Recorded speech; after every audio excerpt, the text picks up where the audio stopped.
Assalamualaikum warahmatullahi wabarakatuh. Perkenalkan, nama saya Abdul Ma'ruf, NIM 180907506 dari program studi Teknik Elektro angkatan 2018. Di sini saya akan mengerjakan soal UTS mata kuliah kecerdasan buatan.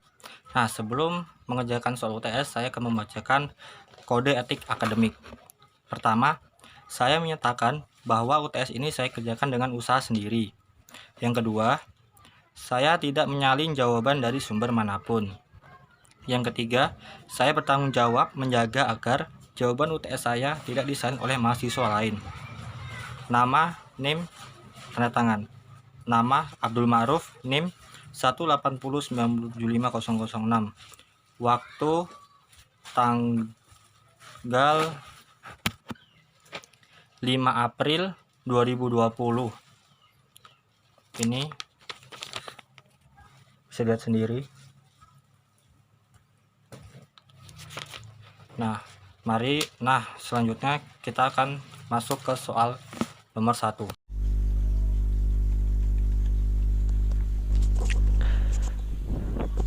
Baik, di sini saya akan mengerjakan soal UTS yang berjumlah 3 nomor. Di sini saya akan membacakan soalnya. Nomor 1, sebuah mesin dikatakan cerdas, kecerdasan buatan, kalau memiliki dua hal berikut, yaitu A. Bekal pengetahuan dan kumpulan data dalam kurung database. B. Bekal pengetahuan dan kemampuan menalar. C. Bekal pengetahuan dan software terbaru. D. Database dan software terbaru. E. Software terbaru dan kemampuan menalar. Nah, sebuah mesin dikatakan cerdas kalau memiliki dua hal berikut. Saya memilih yang B. Bekal pengetahuan dan kemampuan menalar. Lanjut ke soal nomor 2. Pernyataan yang salah terkait perbedaan kecerdasan buatan dan kecerdasan alami adalah A. Kalau kecerdasan buatan itu bersifat permanen, kecerdasan alami itu sering mengalami perubahan. Yang B. Kecerdasan buatan itu dapat didokumentasikan, kalau kecerdasan alami itu kreatif dan inovatif. Yang C. Kecerdasan buatan itu pemikiran dapat digunakan secara luas, kecerdasan alami itu kemampuan berpikir terbatas. Yang D. Kemampuan berpikir terbatas, kecerdasan buatannya, kalau kecerdasan alami itu pemikiran dapat digunakan secara luas. Terus yang E. Kecerdasan buatan itu harus bekerja dengan input-input simbolik, kalau kecerdasan alami itu menggunakan pengalaman secara langsung. Nah, pernyataan yang salah terkait perbedaan kecerdasan buatan dan kecerdasan alami, di sini saya pilih yang jawaban C. Kalau kecerdasan buatan itu pemikiran dapat digunakan secara luas, kalau kecerdasan alami itu kemampuan berpikir terbatas. Lanjut ke soal nomor 3. Terdapat 3 orang dokter dan 3 orang penduduk asli yang kanibal.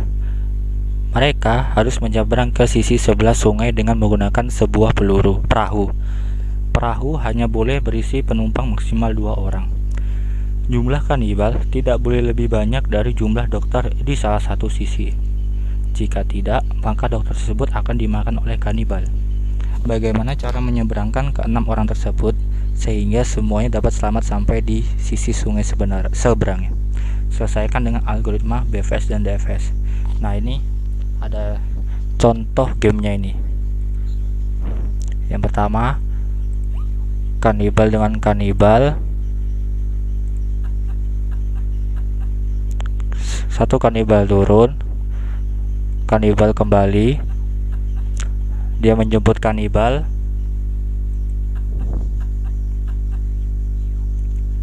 kanibal turun,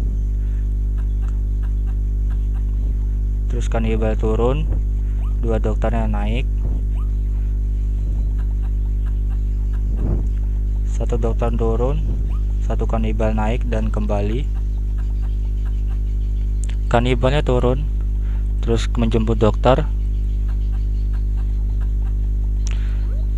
dokternya turun, kanibal kembali, menjemput kanibal, baru 1 kanibal turun, 1 kanibal menjemput kanibal lagi.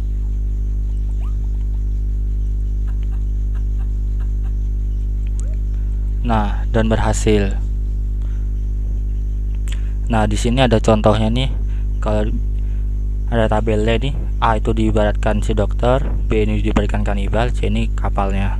Ini ada state-nya dari awal 331 state-nya nih. Bisa lihat nih. Ini ada contohnya nih dengan algoritma BFS. Kalau BFS itu dia melakukan pencarian secara melebar atau per level pohon.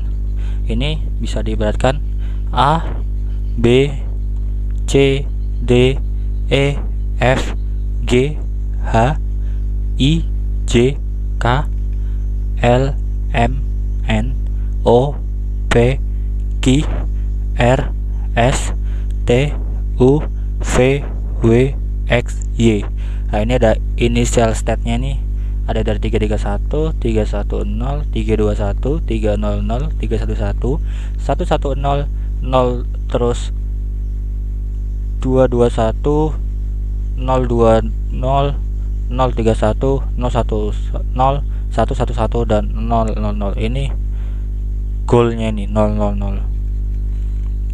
Ini ada contoh algoritmanya, BFS-nya.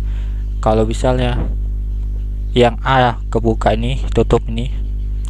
Kalau evaluasi A, misalnya yang dibuka B, C, D, E, F, maka yang ditutup adalah A. Begitu seterusnya. Bisa dilihat nih. Sampai akhirnya evaluasi ke Y solusinya itu. Nah, lanjut ke yang DFS.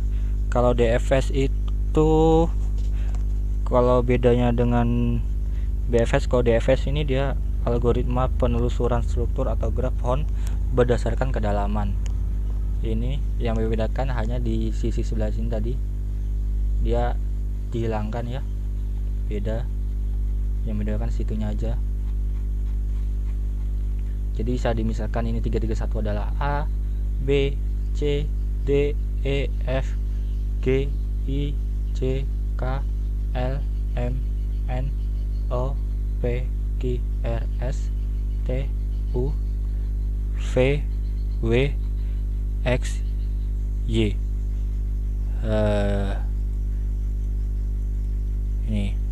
Ini salah-satunya itu ada 331, 310, 321, 300, 311, 110, 221, 020, 031, 010, 111, 000. Ini goal state-nya nih 000.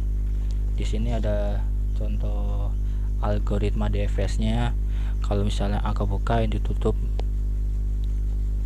Ini ada evaluasi.